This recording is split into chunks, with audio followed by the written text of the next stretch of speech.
Тази вечер благодаря. във Варна се открива 6-то издание на Международния фестивал за съвременно изкуство Контемпо. В градската галерия в Варна са подредени работите на 15 артисти от цял свят. Това е събитие, което е в подкрепа на кандидатурата на Варна за Европейска столица на културата след 5 години.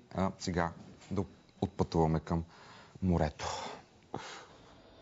Близо 120 български и чужди артисти участват в най-голямото издание на фестивала досега. Шестия Контемпо дава по-широк поглед върху съвременното изкуство. Имаме интересни кураторски проекти, като този на американския куратор Раус Мудио, който е базиран в Ню Йорк и представя една много интересна извадка за съвременното консуматорско общество, за лицемерието в човешките взаимоотношения, за принудата на консумативния модел и на алиенацията в урбанизирания живот. И всъщност той е направил една препратка с романа на Светослав Минков "Дамата с рентгеновите очи". Част от проектите в Контемпо са обединени от идеята за създаването чрез разрушение. Всъщност всички тези неща са създадени на този принцип.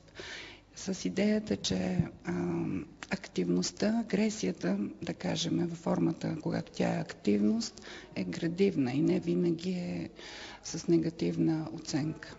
Изкуството отдавна се е превърнало от акт на забавление в инструмент за поставяне на въпроси и търсене на отговори за проблемите на съвременното общество. Съвременният художник е много социално сетивен.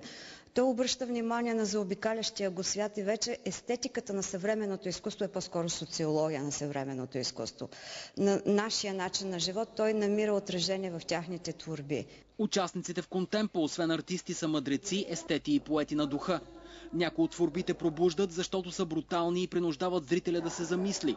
Други предлагат спокойствие, поетика и създават нови вселени. Ние сме затрупани с найлони, с всякакви изкуствени материи. Продължаваме да се затрупваме с тях и нищо друго не ни интересува, освен личната изгода.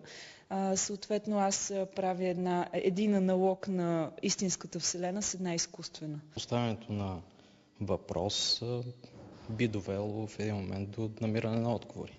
Целта на изкуството може би е да задава въпроси и да кара хората малко повече да се замислят. Така че фокусът от една страна е върху социалната страна на нашия живот, а доколкото формата е изкуство, дефокуса е как изкуството изобщо може ли да влияе и влияе ли върху реалния ни живот. Контемпо продължава до 4 май.